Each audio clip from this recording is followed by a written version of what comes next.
बांधी थी? उसका जवाब आएगा आदरणीय चौधरी देवीलाल जी। आप पूछना कि जच्चा बच्चा की स्कीम किसने बांधी थी? उसका जवाब आएगा आदरणीय चौधरी देवीलाल जी। आप पूछना कन्यादान राशि किसने बांधी थी? वो कहेगा आदरणीय चौधरी देवीलाल। आप पूछना ट्रैक्टर पे और रेडियो पे, साइकिल पे, तंबाकू पे टैक्स लगा करता था, वो किसने माफ कराया? उसका जवाब आएगा चौधरी देवीलाल जी। किसान को सबसे पहले फसल खराब होने पे मुआवजा किसने दिलाना शुरू किया? उसका जवाब आएगा आदरणीय चौधरी देवीलाल जी। काम के बदले में अनाज देने की स्कीम किसने लागू की थी? उसका जवाब आएगा आदरणीय चौधरी देवीलाल जी। फिर उससे पूछना कि सबसे पहले कौन से ऐसे मुख्यमंत्री जो सरकार आपके द्वार लेके आए थे? तो उसका जवाब आएगा आदरणीय ओम प्रकाश जी चौटाला। उससे पूछना महिला आयोग का गठन किसने किया था? उसका जवाब आएगा आदरणीय ओम प्रकाश जी चौटाला। और उससे यह भी जरूर पूछना कि गांव के विकास के लिए सरपंचों को सबसे ज्यादा ग्रांट देने वाले कौन से मुख्यमंत्री हुए? उसका जवाब आएगा आदरणीय चौधरी ओम प्रकाश जी चौटाला। उससे यह भी पूछना कि सबसे ज्यादा हरियाणा प्रदेश में बच्चों को नौकरी देने वाले कौन से मुख्यमंत्री हुए? तो उसका जवाब आएगा आदरणीय चौधरी ओम प्रकाश जी चौटाला। फिर एक बात जरूर पूछना कि जब किसान बॉर्डर पे परेशान था, 7,000 से भी ज्यादा एमएलए एमपी इस देश में है, लेकिन किसानी के पक्ष में एक सीट होते हुए भी अपनी सीट से त्याग पत्र कौन से नेता ने दिया था? तो उसका जवाब आएगा आदरणीय अभय सिंह जी चौटाला। जब सारे काम हर जन कल्याण की नीति इंडियन नेशनल लोकदल के राज में है, तो फिर आप उससे ये पूछना कि तुम अपनी पार्टी का एक जन कल्याण का काम मुझे गिना दे। मैं ये दावे से कहती हूँ वो एक जन कल्याण की नीति भी आपको नहीं गिना पाएगा। मैंने आपको इतनी नीतियां गिनाई है, इसलिए मैं आपसे कहती हूँ ये लोग तो झूठ बोल के वोट बटोरते हैं। आपने देखा होगा राजस्थान में कहते थे कि 450 का सिलेंडर देंगे और अपनी सरकार बनाई, लेकिन सरकार बनते ही पलटी मार गए और कहने लगे कि हमने ऐसा कोई वायदा नहीं किया।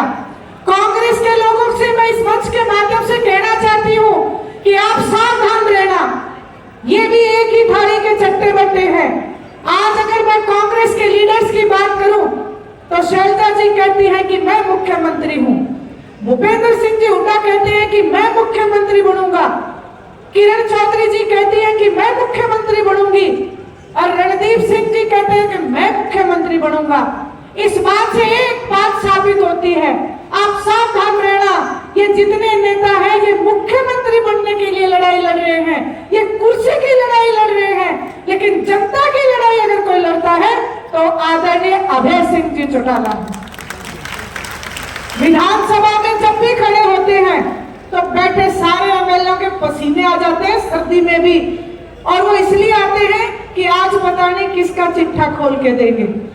आपसे अनुरोध करती हूँ, विधानसभा से लेके आपके गांव की गलियों की और सड़कों की अगर लड़ाई को लड़ते हैं तो वो आदरणीय अभय सिंह जी चौटाला है। मैं ज्यादा समय नहीं लेना चाहती, आपको देख के मेरा मन नहीं कर रहा कि मैं बैठूं, लेकिन समय बहुत कम है, आपको भी घर जाना है। अंत में मैं आपसे एक ही बात कहूंगी, राहें जहां तक जाएगी, राहगीर वहां तक जाएगा, राहें जहां तक जाएंगी राहगीर वहां तक जाएगा। तुम दरिया से क्या पूछते हो, तुम दरिया से क्या पूछते हो कि नीर कहां तक जाएगा, तुम दरिया से क्या पूछते हो कि नीर कहां तक जाएगा। अरे खींच अपने धनुष की कमान, अरे खींच अपने धनुष की डोर, निशाना साध अपने तीर का, फिर बाद में देखेंगे कि तीर कहां तक जाएगा, कि तीर कहां तक जाएगा। आप सब लोगों से यही प्रार्थना करना चाहती हूँ, इस बार इंडियन नेशनल लोकदल का राज बनाना एक बात और कहना चाहती हूँ, दो तरीके की वोट आएंगी आपके बीच में, एक लोकसभा की और एक विधानसभा की। अमूमन ये बात कहते हैं कि लोकसभा की वोट किसको दे, हम कांग्रेस को नहीं देना चाहते, हम बीजेपी को भी नहीं देना चाहते, हम कौन सी पार्टी को वोट दे। तो मैं आपको इस बात का विश्वास दिलाती हूँ, आज से संकल्प ले लेना कि लोकसभा का वोट भी आप चश्मे के निशान पे डालना। जैसे हमारे एक शेर होते हुए भी आपकी लड़ाई विधानसभा में लड़ते हैं, हरियाणा प्रदेश को अगर मजबूत बनाना है तो 10 की 10 लोकसभा की सीटों पे आप चश्मे के निशान को जिता दो। ये मेरा वायदा है आपसे कि वो जो बड़ी पंचायत, जो देश की पंचायत है, वहां पे आपको हरियाणा प्रदेश की आवाज गूंजती हुई नजर आएगी, गूंजती हुई नजर आएगी। आप सब लोग बिल्कुल इस छलावे में मत आना कि हम लोकसभा का वोट दूसरी पार्टियों को दें। आप लोकसभा में अपना नेता भेजो, आप लोकसभा में अपने उम्मीदवार को भेजो, अपने युवा को भेजो, अपनी बेटी को भेजो, अपने साथी को भेजो, ताकि हरियाणा प्रदेश की लड़ाई वो ऊपर बड़ी पंचायत में भी लड़ सके। इसीलिए आपसे कहने की खड़ी हुई थी, आप सब लोग आए, आपने मुझे जो मान और सम्मान दिया उसके लिए मैं आपकी हमेशा धन्यवादी रहूंगी, आभारी रहूंगी। पूरे जीत की टीम जिन्होंने अपने अथक प्रयासों से दिन रात एक करके साथ दिया, उनका मैं धन्यवाद करना चाहती हूँ। एक एक जिला अध्यक्ष, एक एक हल्का अध्यक्ष, जो हमारे जनरल के, जो महिला, सभी का मैं धन्यवाद करना चाहती हूँ कि मेरी माताओं बहनों को इस पंडाल तक आपने जो पहुंचाया, आप सबका बहुत बहुत धन्यवाद, आभार। आवाज दो, हम एक हैं। हरियाणा प्रदेश को बचाना है तो अभय सिंह जी चौटाला को लाना है।